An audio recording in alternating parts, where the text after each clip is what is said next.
যে কালকে আমাদের মিটিংয়ের পরে অনেকক্ষণ আমরা আলোচনা করেছি, কারণ আসলে আমরা দায়িত্ব নেওয়ার পর থেকেই আমাদের তিনটা মোটা দাগের দায়িত্ব এবং তিনটাই কঠিন কঠিন দায়িত্ব। একটা দায়িত্ব হচ্ছে সংস্কার, একটা দায়িত্ব হচ্ছে বিচার, একটা দায়িত্ব হচ্ছে ইলেকশন। শুধুমাত্র ইলেকশন করবার জন্য তো আমরা দায়িত্বটা নিইনি, যেহেতু আরও দুটো দায়িত্ব আছে, আমরা সেগুলো আসলে পালন করতে পারছি কিনা। কারণ আমরা দায়িত্ব নেওয়ার পর থেকে যার যত রকম দাবি আছে সব দাবি নিয়ে তারা রাস্তায় বসে যাচ্ছে, রাস্তা আটকে দিচ্ছে, একদম ঢাকা শহর অচল হয়ে পড়ছে। সেই অচল অবস্থা নিরসনে আমরা কিছু করতে পারছি কিনা। তো এইগুলো আলোচনা করে যেটা আমরা চিন্তা করলাম যে আমাদের এই দায়িত্বটা কিন্তু জাতীয় দায়িত্ব, এবং আমরা তো আগে থেকেই বলছি যে আমরা ক্ষমতা নেইনি, দায়িত্বে আছি। এই দায়িত্বটা পালন করা তখনই আমাদের পক্ষে সম্ভব হবে যখন আমরা সকলের সহযোগিতা পাবো। প্রত্যাশার বিষয়টা এক, আর দায়িত্বটা আসলে পালন করতে পারার বিষয়টা এক। প্রত্যাশা অনেকই থাকতে পারে, কিন্তু আমার তো একটা এনাবলিং এনভায়রনমেন্ট থাকতে হবে এই প্রত্যাশাটা পূরণ করার জন্য। তো আমরা চিন্তা করেছি যে আসলে আমরা পারছি কিনা, এই যে প্রতিবন্ধকতাগুলো হচ্ছে আমাদের এই বড় দাগের তিনটা দায়িত্ব পালন করার জন্য, এই প্রতিবন্ধকতাগুলোকে আমরা কিভাবে মোকাবেলা করব, আদৌ মোকাবেলা করতে পারবো কিনা, যদি মোকাবেলা করতে পারি কিভাবে করব, যদি মোকাবেলা করতে না পারি তাহলে আমাদের কি করণীয় হবে, আমরা সকলে মিলে এটা চিন্তা করছি। আর প্রধান উপদেষ্টা যদি কোনো সিদ্ধান্ত নেন কোনো ব্যাপারে, আমি প্রথম থেকেই বলে এসেছি যে উনি একটা সময় দিয়েছেন, ডিসেম্বর থেকে জুনের মধ্যে নির্বাচন হবে, তার একদিনও এদিক সেদিক হওয়ার কোনো সুযোগ আমাদের পক্ষ থেকে নেই।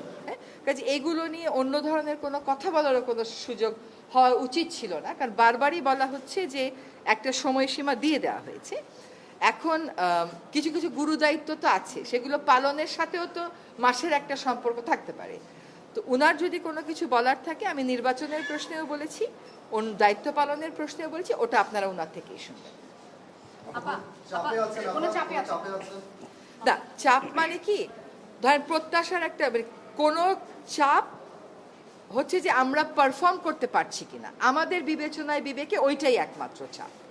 এর বাইরে আর কোনো চাপের জন্য, ধর আপনি এখন এক জায়গা থেকে আরেক জায়গায় মিটিংয়ে যাবেন, সচিবালয় থেকে যমুনা মিটিংয়ে যাবেন, যেতে পারবেন না, রাস্তা বন্ধ। কেন রাস্তা বন্ধ? সেটা তো আসলে অনেক সমস্যা এরকম আছে যেটা আলাপ আলোচনা করলেই হয়তো করা যায়। তো চাপ হচ্ছে আমাদের নিজেদের পারফরমেন্সের চাপ, যে আমরা পারফর্ম করতে পারছি কি পারছি না। ম্যাস পিপলকে একই ইনফরমেশন, যে আমরা যদি আমাদের দায়িত্ব পালন করতে পারি তাহলে আমাদের দায়িত্বে থাকাটা প্রাসঙ্গিক। যদি দায়িত্ব পালন করতে না পারি, আমাদের যার যার নিজস্ব অনেক কাজ আছে, তাহলে দায়িত্ব পালন করাটা আর প্রাসঙ্গিক থাকলো কিনা। আমরা দায়িত্ব পালন অনেক প্রতিকূল পরিস্থিতির মধ্য দিয়ে তো অনেক দূর এগিয়েছি।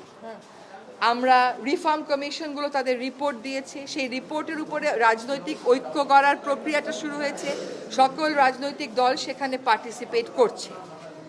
এটা কি পারা না? এটা তো পারা। আমরা একটা নির্বাচনের সময়সীমা বলে দিয়েছি যে ডিসেম্বর থেকে জুনের মধ্যে অবশ্যই হবে, সেটাও একটা পারা। আরেকটা হচ্ছে বিচার, ট্রাইব্যুনাল একটা ছিল, এখন দুইটা হয়েছে, আগামীকাল থেকে ট্রায়ালের আনুষ্ঠানিক পর্যায়ে শুরু হবে, কিন্তু জিনিসগুলো স্মুথ যেতে হবে, এইগুলোতে যাতে কোনো রকমের প্রতিবন্ধকতা না আসে, সেটা প্রথম থেকেই আমাদের একটা আহ্বান ছিল। এখন এই কাজগুলো আমরা সঠিক প্রক্রিয়াতে শেষ করতে চাই সকলের সহযোগিতায়।